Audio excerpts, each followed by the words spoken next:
tudo dentro dos conformes, se alegrando no Espírito. E eu estou muito leve em dizer que Jesus está aqui.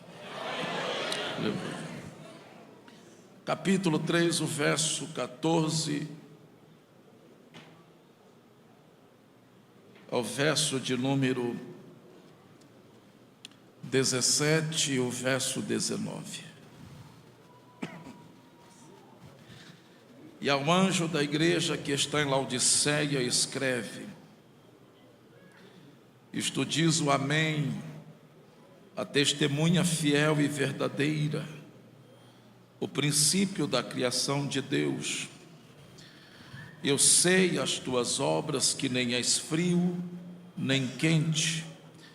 Tomara que foras frio ou quente. Assim, porque és morno e não és frio nem quente, vomitar-te-ei da minha boca.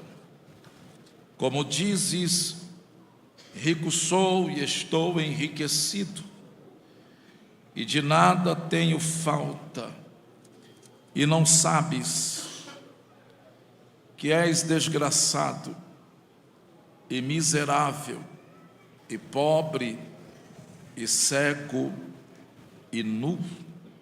Verso 19. Eu repreendo e castigo a todos quantos amo. Sê, pois, zeloso e arrepende-te. Podeis tomar os vossos assentos.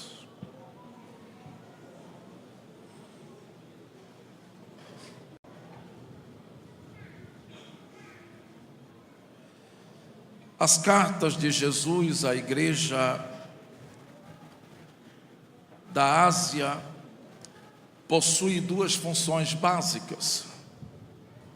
A primeira é revelar os critérios pelos quais o Senhor julga a sua igreja. Nós julgamos a igreja e nós julgamos as pessoas pelos valores eternos, pelos valores visíveis e por valores contábeis. Nós julgamos segundo o seu templo, o número de membresia, a estrutura administrativa, a exposição social, a liderança, o culto e sua liturgia, como canta o coral, como prega o pastor.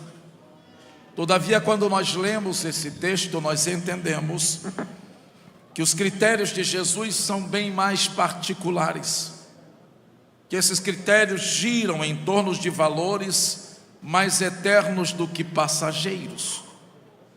Charles Kellman, um filósofo cristão, ele diz que nada do que tocamos é eterno. E Jesus, quando olha para as igrejas, Éfeso, Esmirnia, Pérgamo, Tiatira, Sardes, Filadélfia, Laodiceia, ele vai tratar de valores eternos. Em nenhum momento ele usa o crivo de julgamento à estrutura física e visível da igreja. Ele está tratando constantemente do pecado que a assedia, da fidelidade perante as provações, da pregação do evangelho no mundo e a resistência aos ataques do diabo e às heresias. Jesus, ele faz isso preparando a igreja aqui para ela viver a eternidade. Então a questão textual das igrejas da Ásia Menor, essas 7, é tratar de valores eternos, é preparar a igreja para subir, é habilitá-la como noiva para não ser desqualificada, é permitir que Ele mesmo a dirija, a instrua e a exorte. Afinal de contas, Ele é o dono da igreja. Ele a instituiu, a constituiu, a comprou, a remiu, a selou, mora nela de maneira que ela pertence a Ele, e não há porta do inferno que prevaleça contra ela. Não há pecado que a manche, pois o seu sangue a purifica.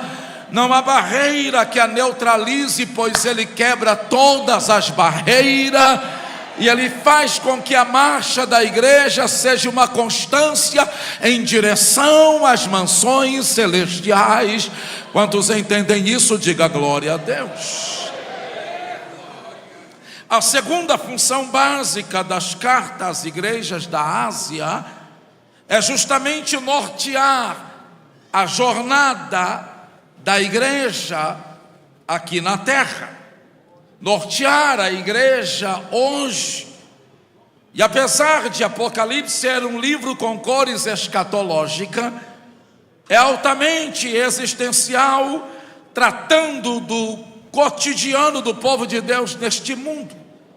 O verso 15 do texto que lemos fala sobre a possibilidade de uma igreja ser quente, ser fria ou morna.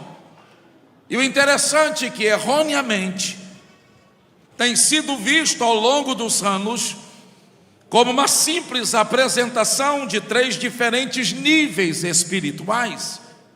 Mas se nós analisarmos cuidadosamente, sem paixão, veremos que o assunto tratado aqui é a funcionalidade da igreja, é o seu modus operandi, o que ela faz baseado em quem ela reconhece ser. Esta carta começa no capítulo 3, o verso 15, com a exortação de Jesus dizendo: eu conheço as tuas obras, apontando para a vida funcional, para a vida prática, para a vida efetiva da igreja. E ele continua dizendo que não és frio, nem quente, e quem deras fosse frio ou quente. E aqui basicamente é uma afirmação de desejo. O Senhor Jesus está afirmando à igreja de Laodiceia que Ele desejava que eles fossem quentes ou frios. Não há indício para crermos que fosse uma expressão de ironia, mas um desejo sincero de ver aqueles crentes tão quentes quanto os frios. E para entendermos essa afirmação, nós precisamos lembrar que Laodiceia é uma pequena cidade localizada entre outras 2 grandes e conhecidas cidades na região. Ao norte de Laodiceia está Hierápolis, ao sul de Laodiceia está Colossos. Hierápolis era conhecida em toda a região por suas fontes de águas frias. Era uma espécie de oásis no deserto. As multidões para lá fluíam. E segundo Orgeon, a entrada principal da cidade, havia uma inscrição com os dizeres: lugar de refrigério. Colossos, ao sul, era mais conhecida pelas fontes térmicas, as fontes de águas quentes, sob as quais dizia-se possuírem poderes medicinais, poderes terapêuticos, utilizado para pessoas com problemas ósseos, reumáticos, respiratórios e tantos outros. Então, Colossos é um local de cura, é um local de terapia do corpo.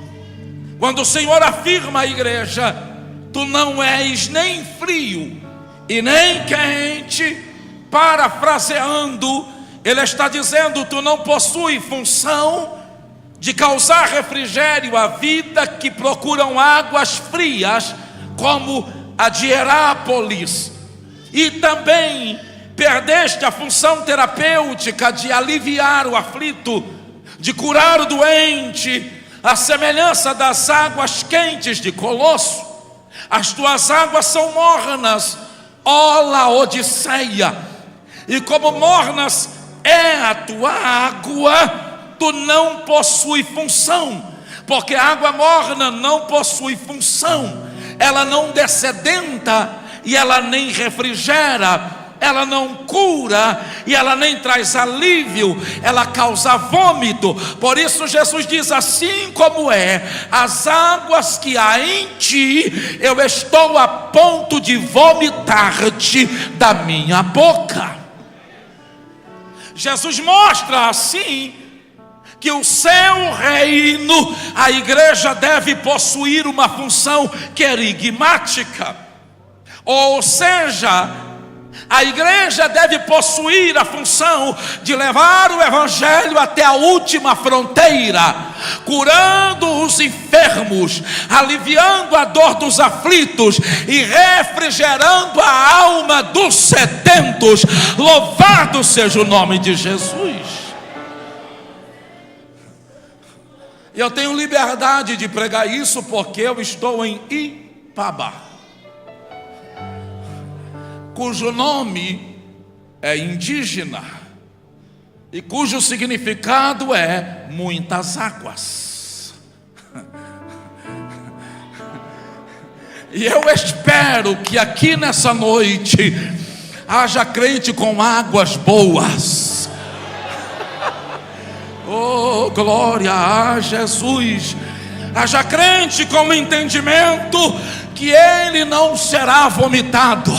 Haja crente com entendimento que a funcionalidade da vida não é ficar como um parasita dentro de quatro paredes, mas anunciar o evangelho até a última fronteira, dizendo: quem tem sede, venha e beba de graça da água da vida.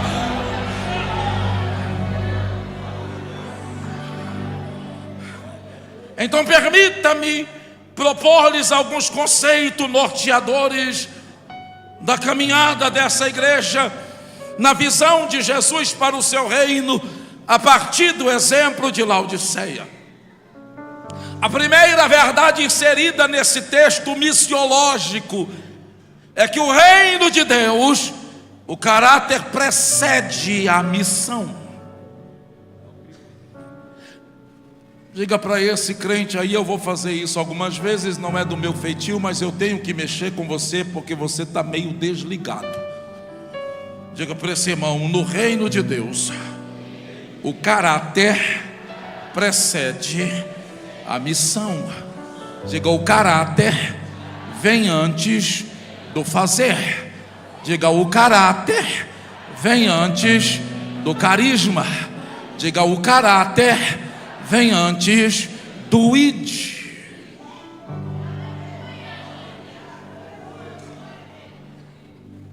A vinda do reino entre todos os povos começa sempre a partir de um movimento particular antes de chegar às massas.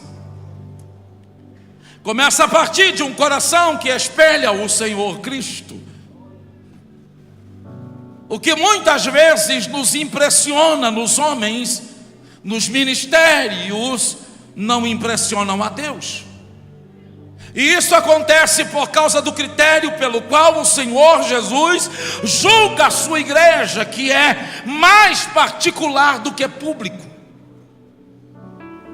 Por isso nós sabemos biblicamente que missão não é uma ação definida em termos de resultado, mas de fidelidade ao Senhor. Noé pregou por 100 anos e só conquistou 8 almas. Estevão entregou o melhor sermão de Atos dos Apóstolos e não ganhou ninguém. Deus exige muito mais de você relacionamento do que atividades. A atividade não te levará aonde a intimidade pode te levar.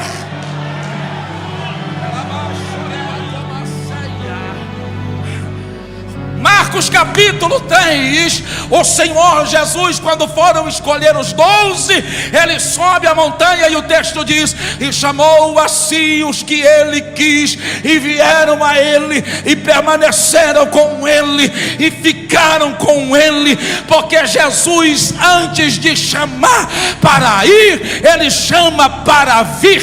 Ele trabalha com as mãos, com a mão ele diz: vinde a mim, todos que estáis cansado, sobrecarregado, e eu vos aliviarei. Com a mesma mão ele diz: ficai na cidade, até que do alto sejai-vos revestidos de poder. E só depois, com a mesma mão, ele diz: ide por todo o mundo e pregai o evangelho a toda criatura. Perceba que é no meio do vinde e do ide está o ficar, porque Deus não quer te perder, Deus quer tratar com caráter.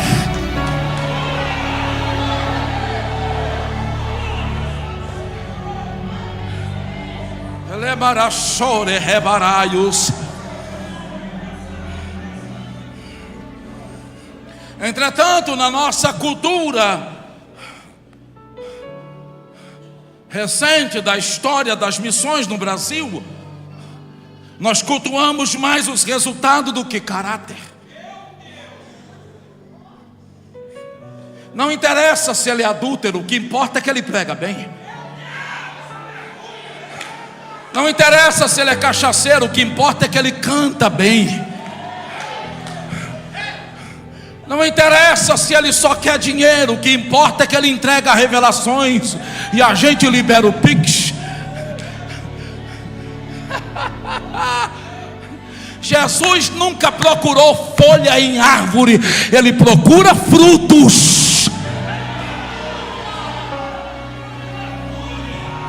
Bote amor nas minhas palavras, porque depois eu boto mel, mas agora eu tenho que azedar o caldo. Deus não conta com vaso sujo.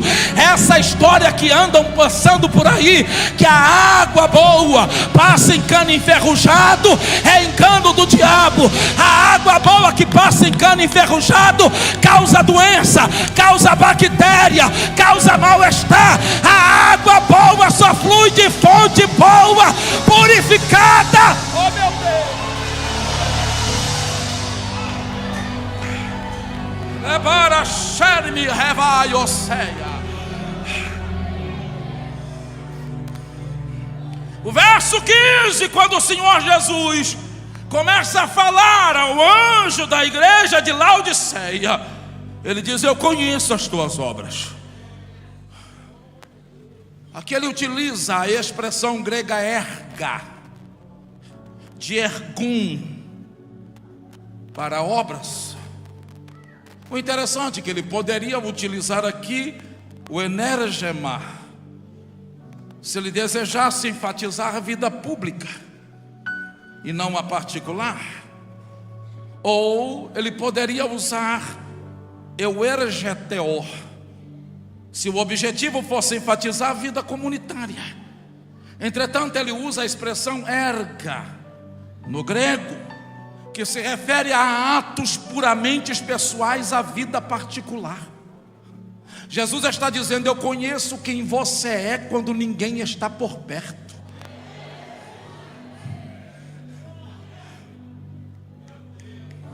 Eu conheço quem você é de madrugada, quando ninguém está vendo o que você está vendo na internet.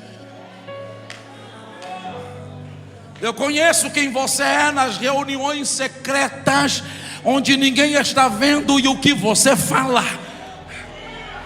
Eu conheço o que você é e quem você é, e para onde você olha quando ninguém está percebendo. Não atende para a aparência, porque eu olho para dentro. Eu vejo as intenções do coração. E isso é particular. Em outras palavras, não se refere aqui: eu conheço de grandes realizações e façanha. Ele não está dizendo: eu conheço as tuas obras, tua pregação, teu sermão, a quantidade missiológica que você faz. Ele está dizendo: eu conheço a sua rotina de vida diária. Em outras palavras, Jesus está dizendo: eu conheço a sua vida, seus pensamentos, sua tendência. Eu conheço a rotina fora do templo. Eu conheço o seu caráter.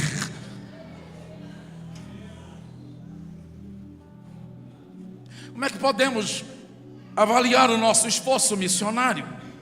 A partir dos resultados na transmissão da palavra, ou da fidelidade em vivê-la e transmiti-la?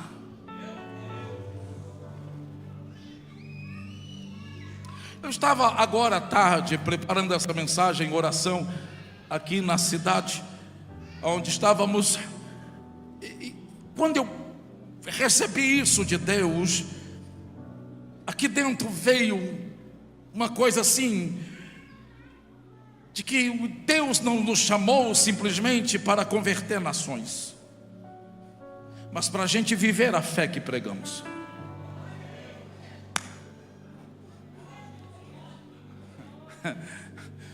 A grande ênfase da chamada em Marcos 16 e também de Mateus não está no ide e pregai.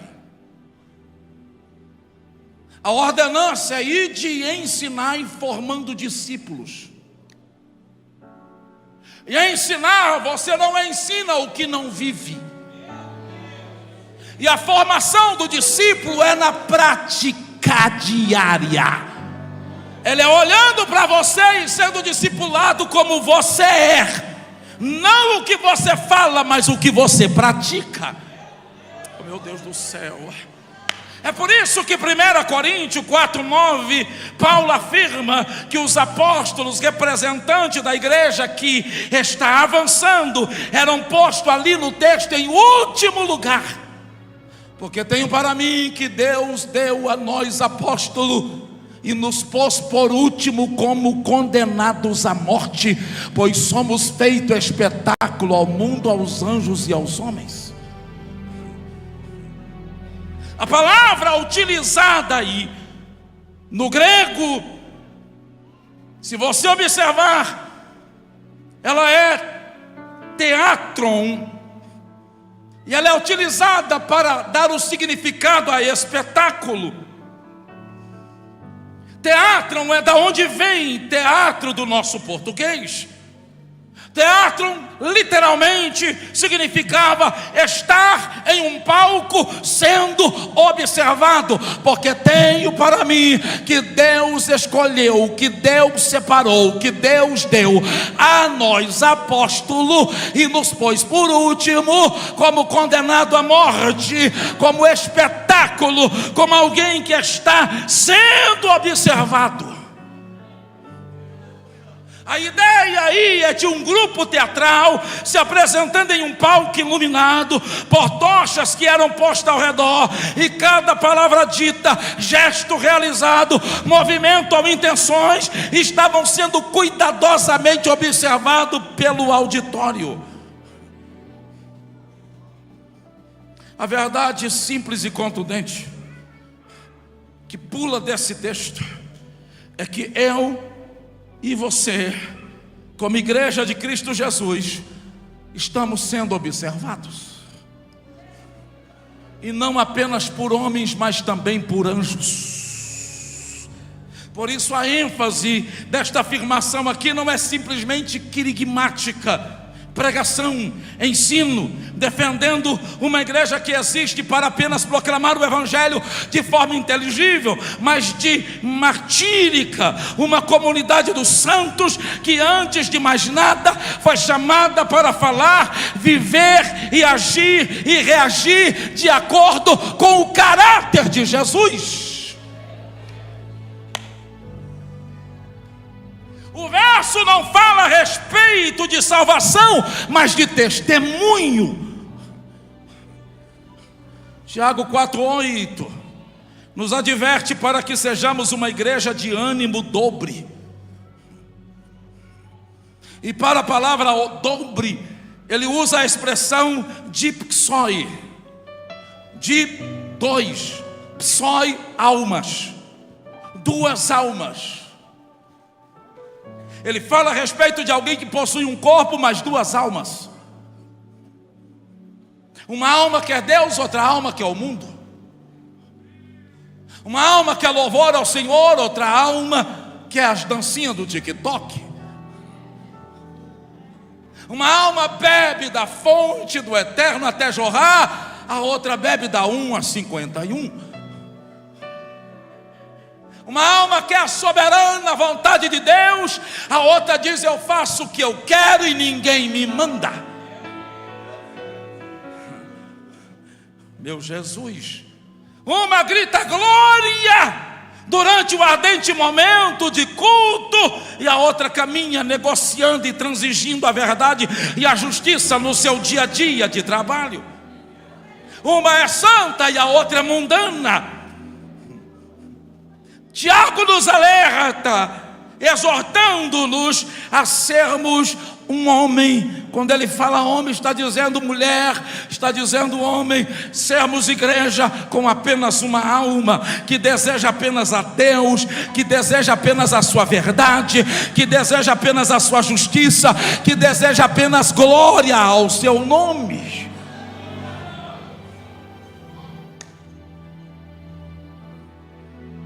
Missões, portanto, não é empreendimento que pode ser medido por resultado alcançado, mas deve ser definido pela fidelidade na comunicação do amor de Deus ao mundo. Missões não é competência, mas sim a vida e caráter que define a obra a ser realizada. Caráter precede a missão. E se isso é verdade, nós precisamos, em nossas igrejas, locais e escolha, onde missões, aleluia, possam haver treinamento, para que quando esses forem, não se percam e voltam envergonhados. Precisamos com urgência passar um crivo na preparação dos evangelistas. Eu me lembro quando eu entreguei minha vida a Jesus, e eu vim com tanta sede, que eu parecia um leão. Eu queria de todas as formas anunciar aquele que me salvou. E então eu comprei uma caixa com muitas fitinhas cassete, comprei uns discão de pregação de Bernard Johnson, e eu ouvia aquelas fitas do pastor Gesiel Gomes, da Ilha do Governador, ouvia as fitas de mensagem do meu pastor na época, pastor Nilson Fanini do Amaral, da Primeira Igreja Batista em Niterói, ouvia as mensagens de Hidecásio Takayama, de Gilmar Santos, Gilvan Rodrigues, Napoleão Falcão, que eram os pregadores do momento. Caio Fábio ainda era crente nessa época. E eu me abastecia, eu comia o dia todo e decorava até a respiração da mensagem. E então eu ia para a praça e ardente eu repetia a mensagem em todos os detalhes, ponto e vírgula. A notícia começou a correr no Rio de Janeiro, e o povo começou a me chamar para pregar nas campanhas, pregar nos lares, pregar nas igrejas. E eu tinha apenas 4 meses de crente, e eu achei que eu estava por cima. E um dia meu pastor chegou para mim e disse: eu estou vendo o que você está fazendo. Eu disse: o que é que eu estou fazendo? Ele disse: você está pregando sem estar pronto. Eu quero que você pare com essa brincadeira agora. Eu fiquei irado. Disse: esse camarada é contra a obra de Deus, não tem visão nenhuma, está querendo impedir o vaso.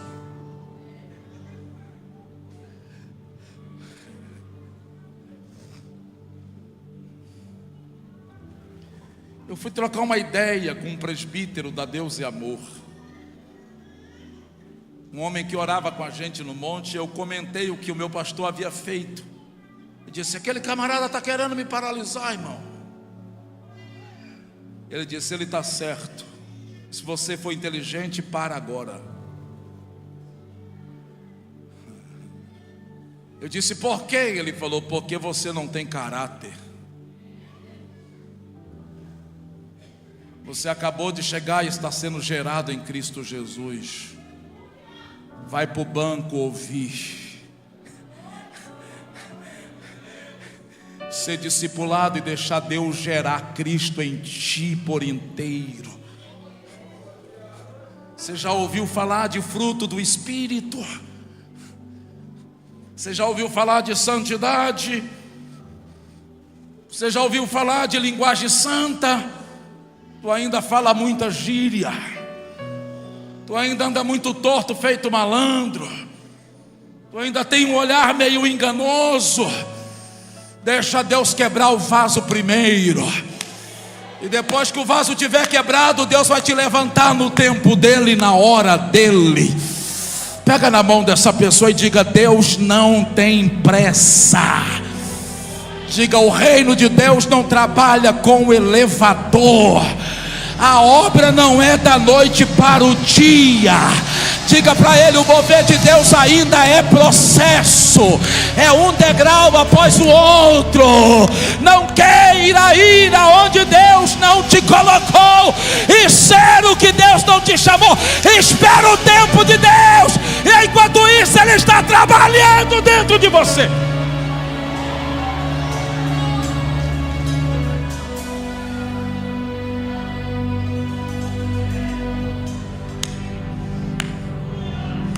Mas a igreja fulana de tal, aleluia, abriu a porta para mim e disse que eu tenho uma grande vocação. Aqui não me dão oportunidade, então eu vou para lá. Não vai não. Mas o pastor fulano de tal disse que se eu for para lá vai ungir a minha cabeça. Não vai não.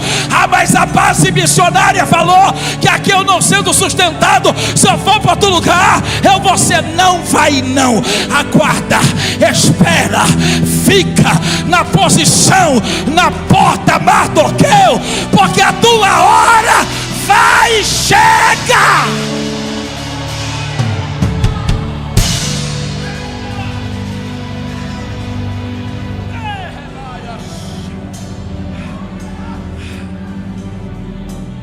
Emarassoria revaia,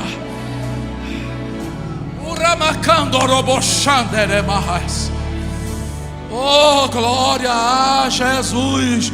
É por isso que tem um monte de cantor aí que aparece do nada e de repente a gente da mídia dá um microfone, dá oportunidade e o cabra começa a cantar, fica rico às nossas custas e daqui a pouco sai do armário, escandaliza o evangelho. É por isso que tem muita mulher por aí que a gente vê, tem uma boa mensagem, uma boa posição, a gente dá a poltrona, dá o púlpito e daqui a pouco se revela o lebianismo. É por muitos que tem safados por aí, cabras sem vergonha, que não foram tratados, não senta para ouvir doutrina, não tem pastor, anda errante.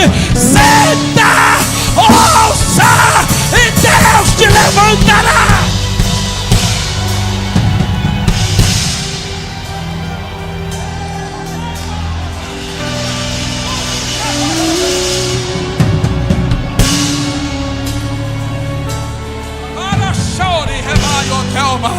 Jesus está aqui. Jesus está aqui como general de guerra, passando em revista o seu exército.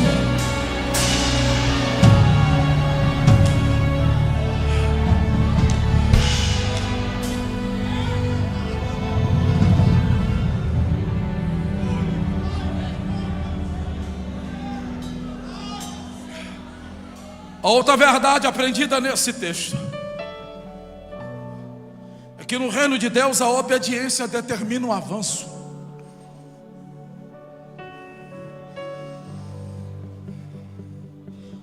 Enquanto que no primeiro verso o caráter precede a missão, E primeiro Jesus vai trabalhar em nós para depois trabalhar através de nós.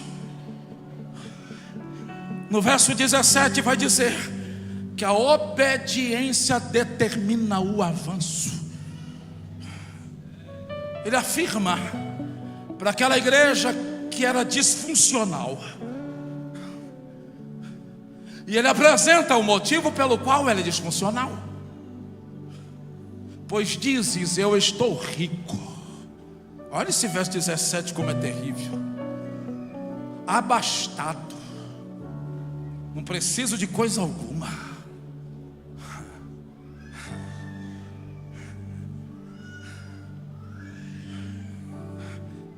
O motivo de disfuncionalidade da igreja era o pecado, e pecado de soberba. E soberba é igual ao mau hálito, quem tem não sabe que tem.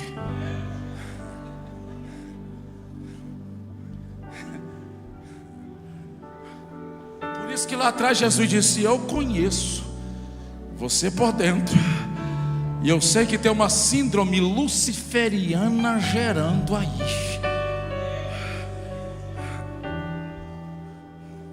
Esse pecado possui a habilidade de nos incapacitar temporariamente, de inibir a nossa funcionalidade, de obscurecer a nossa missão. Por isso esse pecado vai produzir aqui em Laodiceia, apesar da aparência que ela tem, a esterilidade. Jesus vai dizer aqui, você é uma igreja que não gera. Você é uma igreja que não produz. Você só tem aparência. E a gente percebe que apenas a obediência ao Senhor é que vai construir uma igreja que irá até a última fronteira, segundo o texto do Salmo, atendendo ao clamor do aflito. Em toda a história da expansão da igreja, nós vemos que somente a obediência, e não a tecnologia ou recursos financeiros, a obediência é que determina o avanço.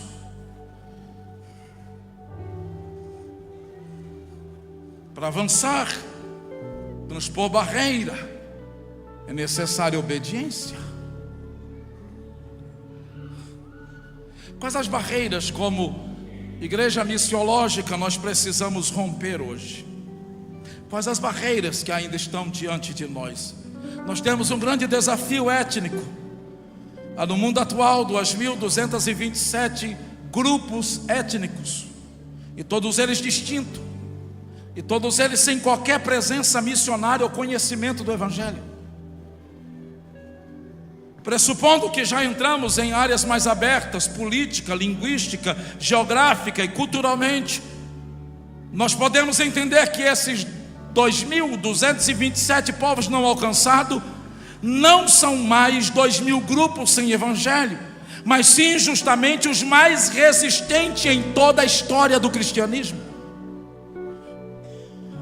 Nós estamos lidando hoje com os remanescentes que apresenta maior resistência. A maior religião que cresce hoje são os muçulmanos. Pressupõem que eles cresceram nesses últimos tempos 70%, e o cristianismo só 45%. O budismo está entre 60% a 50%. E por que a igreja não avança? Porque ela sai debaixo da obediência por causa do ouro, da pompa e da visão que ela diz ter. Quando eu vou em uma igreja e eu vejo o seu fechamento anual de R$1 milhão, isso me dói por dentro. Porque uma igreja que fecha o seu caixa anual com R$1 milhão, ela não está preocupada em almas.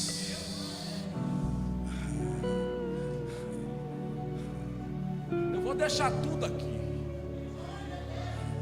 Eu vou a uma igreja e os crentes dizem: nós amamos pregar o evangelho, mas a oferta missionária dele não passa de R$5.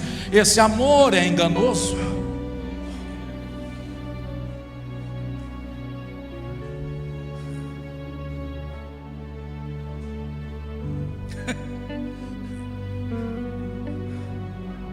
Nós não podemos mais dizer levanta e anda, porque hoje nós temos esmola para dar, mas perdemos a autoridade porque saímos debaixo da obediência.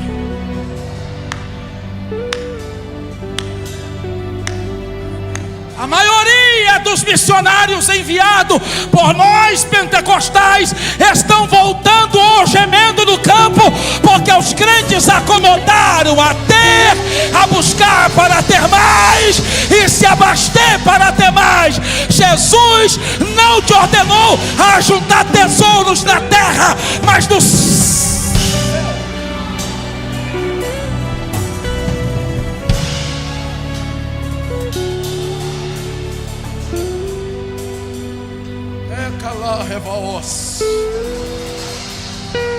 Ainda há o desafio linguístico, porque nós convivemos hoje com 6.228 línguas vivas, das quais 336 possuem uma Bíblia completa, 928 têm o Evangelho do Novo Testamento completo, 918 tem grandes porções bíblicas, ou seja, a palavra está expressivamente presente em 2.212 línguas. Então nós temos um pouco mais de 4.000 línguas minoritárias e faladas por apenas 6% da população mundial, sem conhecer e sem nada da palavra de Deus. Enquanto que a sua Bíblia fica lá no armário, você nem lê, nem examina, só bota ela debaixo do braço como desodorante para vir para o culto e não valoriza o que está escrito. E tudo isso acontece em um mundo onde 1,5 bilhão de pessoas, segundo a ONU, não sabe ler e nem escrever.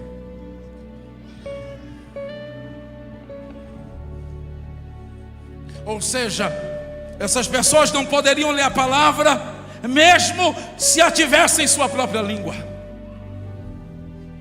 Nós temos uma igreja, eu sou pastor ali na cidade de Linhares, e nós temos uma igreja na África do Sul, uma igreja que foi plantada lá, uma igreja que nós trouxemos um missionário, e ele foi preparado pelo antigo pastor, discipulado e teologicamente formado, e depois reenviado à sua cidade, ao seu país, como nativo, para pregar o evangelho. Então mandamos dinheiro daqui, construiu o templo, abriu uma escola para criança, e ele lá auxilia mais de 200 crianças, e comprometido auxilia, ajudando mais de 400 adultos.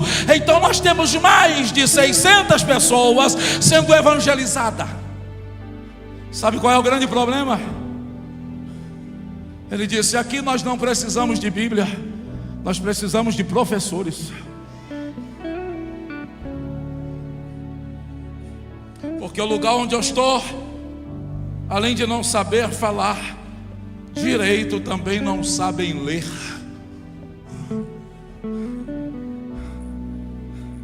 Eu assumi a igreja tem 2 semanas. Domingo agora nós fizemos um levantamento, assim, entre alguns irmãos, como poderíamos ajudar essa igreja lá, esse pastor lá. E Deus disse ao meu coração: prepare professores, porque eu vou enviar professores missionários para lá. Fora esses desafios, ainda há o desafio missiológico.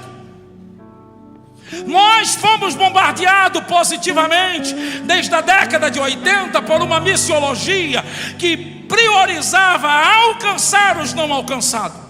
E nesse afã, começamos a conectar com a igreja e a agência missionária, colocando-as na lista dos povos não alcançados. Hoje, disse Ralph Winter, primeiramente listou 13 mil povos não alcançados nos anos 80. Esse número baixou para 2.227. E há quem pense que é ainda menor. Entretanto, de acordo com os relatórios de crescimento da igreja da World Mission International, podemos notar que o evangelho apenas arranhou a superfície social pelo menos 4 mil desses povos. Entre esses, menos de 2% da população conhece a Jesus e não há registro de grandes avanços. Nós corremos o risco de encerrar esta década sem nenhum povo não alcançado em nossa lista de povos não alcançados, com milhares de grupos onde mais de 90% da população desconhece a respeito de Cristo. Por isso, para ultrapassar essas barreiras, é necessário obediência.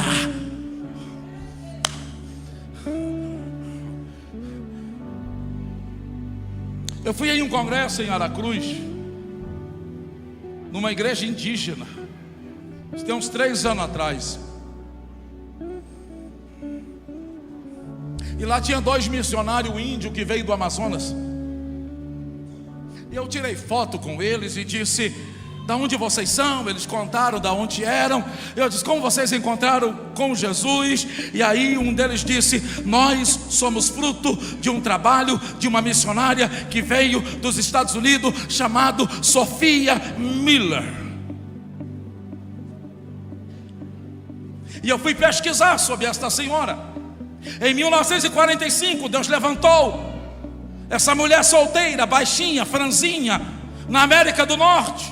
Ela estava passando por uma praça em Nova York e um pregador de rua falava de Jesus. E então ela se converteu, derramou-se na presença do Senhor. E poucos meses depois recebeu um chamado para fazer diferença na terra. E ela disse: eu quero ser missionária. Sophia Miller saiu da América do Norte em direção à Colômbia. Entrou no rio Insana, um rio que começa na Colômbia, entra na selva amazônica brasileira e percorre 1000 quilômetros. E Sophia Miller, sozinha, há mais de 40 anos no ministério, serve ao Senhor Jesus naquela mata amazônica brasileira, evangelizando 2 tribos, a tribo Curipaco e a tribo Baniva. Eu me encontrei lá em Aracruz com esses 2 indígenas, ancião, curipacos, no evento que estava acontecendo ali. Crentes em Jesus, cheios de experiências, poderosos em testemunho, ardendo por dentro, querendo ganhar índios para Cristo. E um deles, bem velhinho, disse: eu tive o privilégio de remar a canoa para Sophia Miller há décadas atrás. Ele me disse: pastor, aquela mulher tinha um fogo do Espírito. Ela pregava de dia e de noite, nos fazia viajar. Era perigoso, mas ela viajava à noite para não gastar tempo de dia. Os índios dormindo e ela viajando. Remávamos a canoa, mas ela não dormia. Ela usava o seu candeeiro, aquela lamparina, durante a noite para traduzir o Novo Testamento na língua curipaco. Hoje a tribo Curipaco tem o Novo Testamento completo na língua deles por causa de Sophia Miller. É interessante que ela plantou dezenas de igrejas ao longo do rio Insana. E uma vez por ano um milagre acontece. Aquele ancião índio e pastor missionário me disse que há uma conferência aonde eles se reúnem Pelo menos um representante de cada aldeia evangélica ao longo do rio sai entre as tribos Curipaque e Baniva. E eles vão dias de canoa, dias de caminhada na mata, e numa data pré-determinada, com uma bandeira, encontram-se numa grande clareira ou em algum lugar da aldeia ou mata, e ali dobram os joelhos, finca aquela bandeira no solo e oram a Deus, agradecendo porque um dia Ele chamou a sua filha Sofia Miller e ela respondeu sim. E após essa oração de agradecimento, eles começam uma conferência missionária abençoadíssima que leva dias. Olhe para cá, Sofia Miller faleceu na América em 2000, aos 93 anos de idade. Antes de falecer, ela foi entrevistada por um jornalista evangélico, e a primeira pergunta que ele fez a ela foi: como foi o seu chamado? Para ela, o que há na palavra de Deus já era forte o suficiente para estar mais de 40 anos de sua vida na selva amazônica, falando de Jesus àqueles que ainda não tinham ouvido. Quando o rapaz disse: como foi o seu chamado? Ela respondeu: eu jamais tive um chamado, eu li uma ordem e obedeci.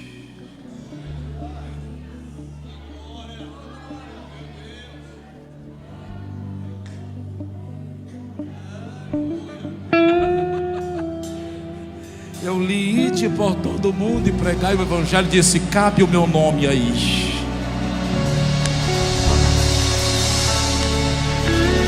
Eu li: a quem enviarei, quem há de ir por mim? Eu digo: cabe o meu nome aí, tem o meu nome aí.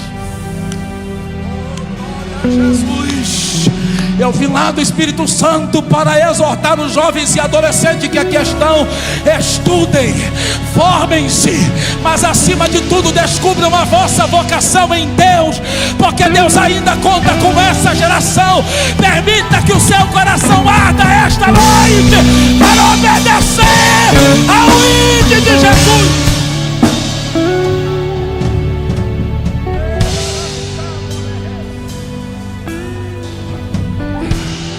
Venho aqui exortar com amor, por amor de Cristo. Bote amor nas minhas palavras. Venho exortar os anciãos de cabelo branco e os adultos a se levantarem e a dizer: eu estou com idade avançada, mas os velhos ainda darão fruto. Conta comigo, Jesus.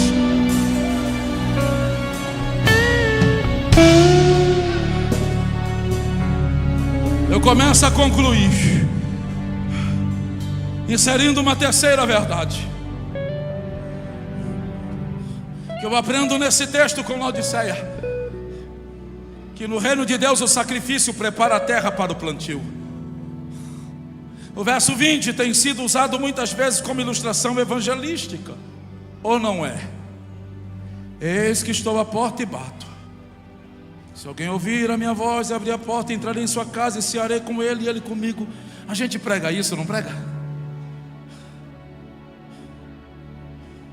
A gente faz o convite ao descrente dizendo: Jesus está à porta e está batendo. Só que este convite é à igreja, não é ao ímpio.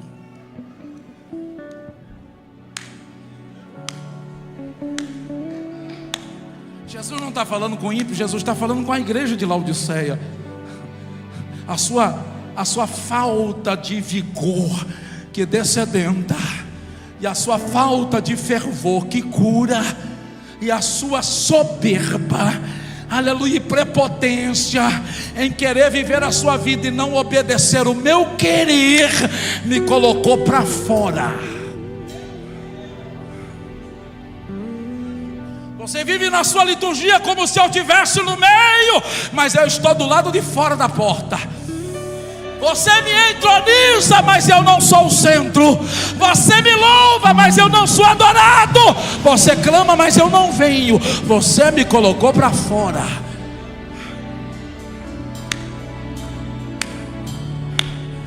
mas eu estou à porta e bato. Eu estou querendo comunhão. Eu estou querendo relacionamento. Eu estou querendo intimidade, aproximação. Eu estou querendo a tua presença do meu lado. Por isso, se abrir a porta, eu entro, porque a casa ainda é minha.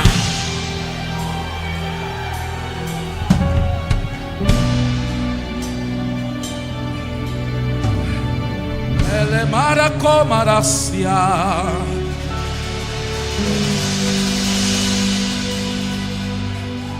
Faracole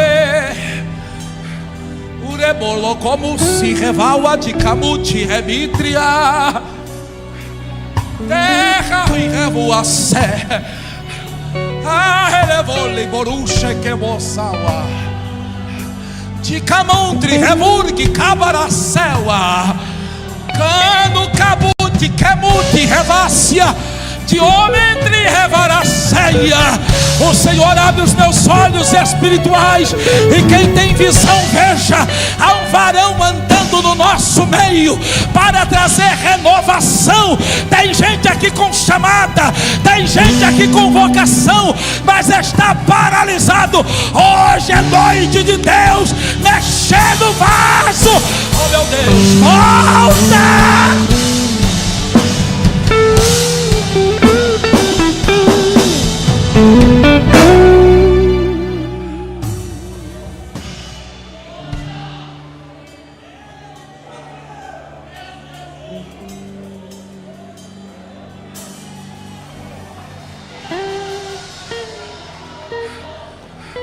Eu não quero emocionar ninguém, eu não sou disso. Mas levante a sua mão assim, por gentileza. Levanta a sua mão, porque se Jesus disse que está passando, está passando. Levante a sua mão. Eu sou profeta, irmão. Eu não estou aqui para brincadeira, não. Eu não saí da minha igreja, deixei a minha cama, deixei o meu conforto, deixei lá a minha chácara boa, com piscina na minha porta, para perder tempo aqui. Não, senhor. Eu vim aqui essa noite como profeta de Deus, para dizer o que Jesus botou na minha boca. Eu estou transbordando do que eu recebi dele no quarto fechado. Aleluia. Comece a orar dizendo: Jesus, a porta está aberta, pode entrar, a casa é tua. Eu quero o teu querer, eu quero a tua vontade, eu vou obedecer. Aonde me mandares, eu irei.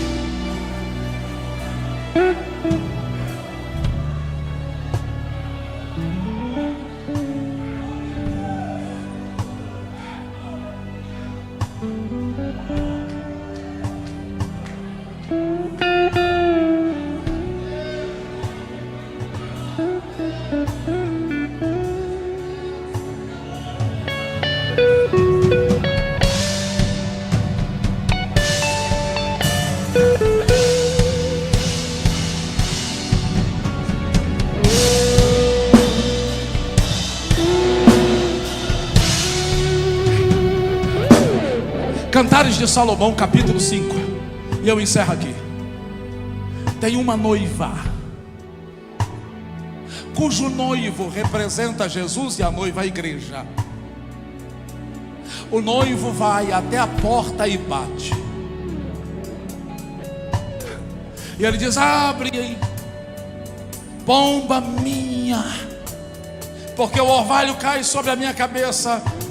Eu preparei uma festa para você no meu jardim. Eu quero banquetear contigo. Os meus amigos estão esperando. Abre, porque é uma festa e uma mesa. Abre. Ela diz: como é que eu vou abrir se eu já me banhei? Se eu já lavei os meus pés? Se eu já troquei de roupa? Se eu já estou deitada? E ela ouve ele batendo insistentemente, mas ela não se levanta. E de repente há um silêncio que incomoda. E então ela corre para abrir a porta. E quando ela bota a mão na maçaneta, escorria o perfume do noivo, mas ele já não estava mais ali. Ele já se tinha ido. Ela perdeu o dia da visitação. Diga a essa pessoa que está do seu lado, diga: você não é a virgem noiva do capítulo 5 de Cantares. Diga: você não está dormindo, não está deitada, já não está em conforto, porque Deus está te incomodando aqui nessa noite. Eu sinto a glória dele aqui. O silêncio mortal da ausência te trouxe. O silêncio mortal da ausência te arrastou para cá. O silêncio mortal da ausência dele diz que em sua vida só tem o histórico de que um dia ele esteve ali, mas ele não está mais. Você só tem o cheiro do bom perfume dele, porque a presença já se foi. Mas o cheiro permanece, para que você lembre dele. Você se afastou, se ausentou, e a Bíblia diz que aquela noiva abre a porta e sai correndo procurando o noivo. Não encontrando, encontra outras noivas. E ela diz às outras noivas: onde está o meu amado? Dize que eu vou atrás dele. As noivas zombam dela. E ela encontra os guardas da cidade, que a atropela, a fere, a machuca, rasga sua roupa, deixa ela quase desnuda. Ela está envergonhada, derrotada, com as vestes sujas, rasgada, ferida e na lona. Olha para essa pessoa e diga: mas o noivo não desiste. Diga: o mesmo que bate a porta, ele insiste em ir atrás.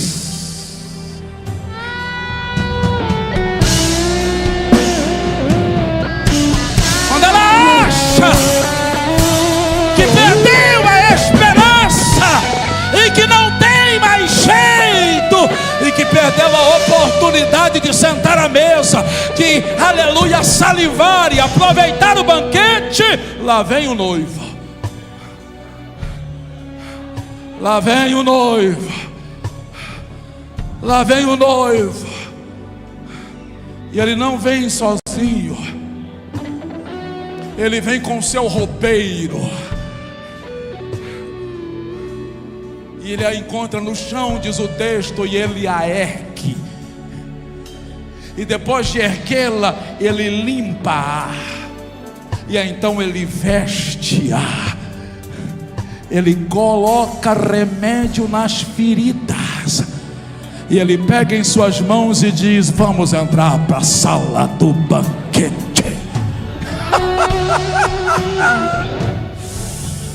Oh.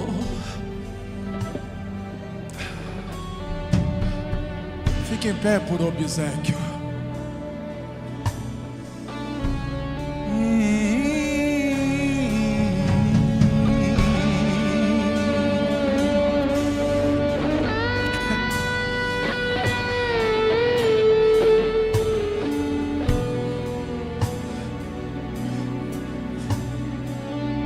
Olhe para cá, quem sabe você entrou aqui e está como essa noiva que um dia recebeu um convite dele, atentou para esse convite, fez uma aliança com ele, mas com o passar do tempo, algumas coisas foram acontecendo na sua trajetória e você se perdeu na vida. O noivo quer trocar essas vestes sujas. O noivo quer te erguer. O noivo quer curar as suas mazelas e feridas. O noivo quer te levar novamente à mesa. Tem lugar na mesa para você. Tem lugar na mesa para você. Permita-me orar por ti em nome de Jesus. Eu só quero orar com você. Pastor, Deus falou a mim, eu sou essa noiva. Ele está do lado de fora. Em minha vida só ficou o reflexo de que um dia ele esteve lá, mas já não está mais. Mas eu quero quebrar o silêncio mortal da ausência. E eu quero abrir desesperada a porta e dizer: entra novamente. Podes morar aqui. Podes reinar aqui. Você permite eu orar por você? Você que deseja essa oração, levante uma de suas mãos. Deus te abençoe, Deus te abençoe, Deus te abençoe, Deus te abençoe, Deus te abençoe, Deus te abençoe. Você que levantou essa mão, sem sentimento de constrangimento ou de vergonha, vem aqui na frente, por gentileza. Vem cá, vem. Deixa eu orar contigo aqui pertinho, vem cá. Eu estou cheiroso, eu ganhei um perfume Malbec. Estou cheiroso. Então vem cá, sai do seu lugar. Eu sou essa noiva que está clamando, dizendo: volta, volta, Jesus. Quebra esse silêncio mortal da ausência. Revela a tua presença. Vem cá. Eu me afastei do caminho do Senhor, eu estou afastado. Venha, você também.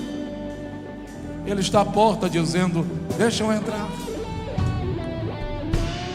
Você que ainda não entregou sua vida a Jesus, é o momento para você agora sair do seu lugar e vir à frente também para nós orarmos. Segundo convite, eu gostaria de orar por aquele que tem uma vocação de Deus, mas está paralisado. Eu sinto e arde dentro de mim o desejo de pregar o Evangelho, mas eu estou paralisado. Aquilo que um dia eu fui e sentia, já não sou e não sinto.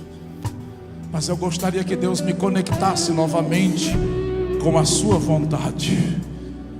Sai do seu lugar e vem aqui à frente para nós orarmos. Essa é uma noite onde o Senhor dos Exércitos passou em revista o seu exército. E eu quero orar com você. Eu desejo orar com você. Eu poderia manipulá-los, levando-os psicologicamente a pular, gritar, etc, etc, etc. Mas se isso não desembocar amanhã em uma reflexão de mudança de vida e posicionamento, não vale de nada. Então eu prefiro terminar orando, liberando você para sua casa depois dessa mensagem com uma ferroada do Espírito na alma, dizendo: eu preciso voltar a ser quem eu era. Preciso pregar e anunciar o Evangelho. Um terceiro convite: aqueles que querem fazer da sua profissão um meio de evangelização, venha aqui, nós vamos orar por você. Pastor, eu quero que Deus me use na minha profissão. Eu gostaria que Ele me usasse como um canal desobstruído na minha profissão. Eu quero orar por você. Vem cá, vamos orar juntos. Bota a mão no seu coração. Senhor nosso Deus e nosso Pai, nós te exaltamos pela palavra liberada. Te louvamos pela mensagem que o Senhor nos deu. E eu tenho convicção de que o Senhor atingiu o teu alvo, o teu objetivo. Eu tenho convicção que pessoas sairão daqui hoje e serão mais generosas. Sairão daqui hoje e irão orar dizendo: aonde o Senhor quer me enviar, aonde tu queres me plantar, para que eu seja este canal para missiologicamente anunciar o Evangelho. Eu tenho convicção, Senhor, que tu vais trabalhar nos vasos, que ainda precisam ser trabalhados, irá habilitá-los para este final de tempo que está chegando. Toma nas tuas mãos os que levantaram as suas mãos e reconhecem, Senhor, da ausência e inoperância na vida, mas que estão aqui dizendo: eu abro a porta, manifesta novamente a tua bondade e doçura.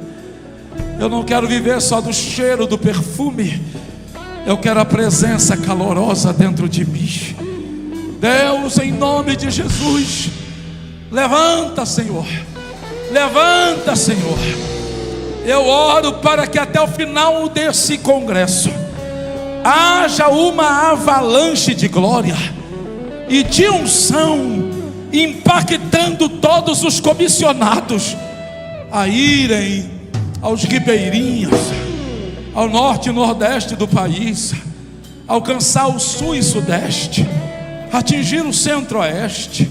Se porventura há chamada, que passe às nações, mas que esta igreja, tal qual é desde que foi plantada, uma igreja missionária, que aqueles que fazem parte dela também o sejam, em nome de Jesus.